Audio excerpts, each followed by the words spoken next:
Resident Evil 3 follows in the footsteps of Resident Evil 2 by creating a great survival horror experience while revamping an old classic. While several sections from the original game are missing and it can be a tad linear, it's a great ride with very few low points, with the game ending as great as it started. Though the main game lacks features, Resident Evil Resistance should make up for it if it can maintain a strong player base. Resident Evil 3 is a brilliant remake. It is faithful to the original 1999 PSX game, with updated gameplay and graphics, but Capcom has been able to deepen its storyline, characters and connections with Resident Evil 2. On the downside, you can finish it under 5 hours. The game is uncomfortable but exhilarating. There's a thrill in the danger, like roaming a haunted house or riding a roller coaster. A very dynamic game. Without stalling, you don't have to take several turns to solve a puzzle. It is just fantastic and deserves to be recognized. People have to understand that the game is a remake and not a remaster. Being a remake, it changes several things, just do not change the characters. I loved this game and I recommend it to anyone who wants to play. I also say, do not go after criticisms, draw your own conclusions. It's still worth playing, but Resident Evil 3 Remake is a step backwards for Capcom, coming off the back of one of the best games of last year.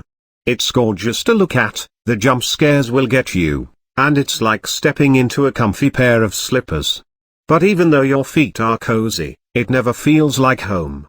This remake of Resident Evil 3 left a lot to be desired. I played the game and played it twice already. It is fun. In my opinion, it has good gameplay and the graphics are very good.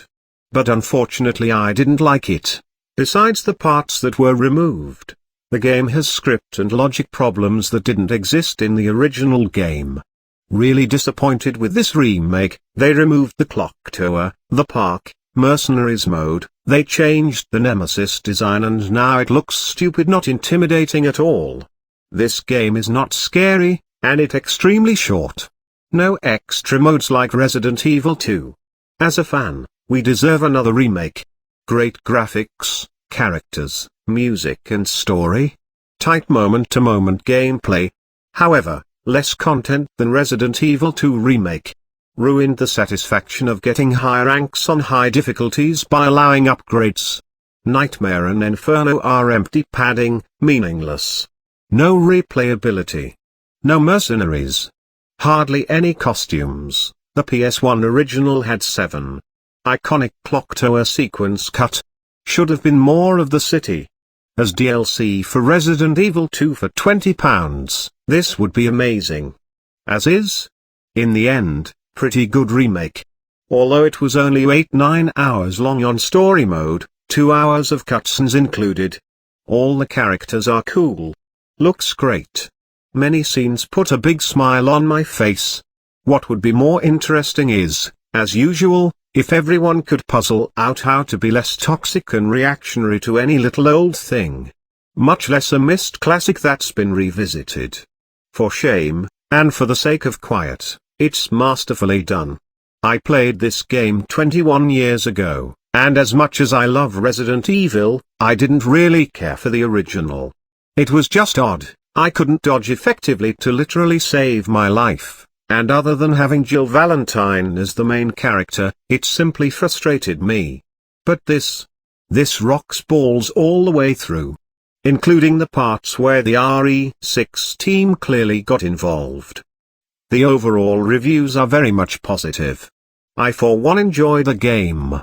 I hear people's concerns regarding the length and Nemesis not being as much fun towards the end. Overall the fans can't complain. Capcom have given us fans what we wanted and brought back 2 classics. The game going forward has to evolve and unfortunately that won't please everyone. Bring on RE8. Yes, it's short, yes, removal of puzzles is disappointing, and, yes, it's different than RE2 Remake, but original RE3 was different from original RE2 as well and in a similar manner. But it's a highly addictive fast-paced action game in a good way. And yes, I want more of it. Multiplayer, There's not much to say about Resistance, but I'm honestly enjoying it. Me and my friends have been playing it for the past few days and it's great fun and it's nice from the mainstream multiplayer, but I can imagine it slowly dying down in the future. But for now I'm having fun with it and I'm not experiencing any issues with the game or bad teammates because I have a whole group of friends who know how to play it. But I'm sure it will die down soon and won't get the same success as the horror multiplayer Dead by Daylight did. Overall, I give Resident Evil Resistance a 7 out of 10. That's it for today. Don't forget to share, like and subscribe. See you next time. There's your sense of self-preservation.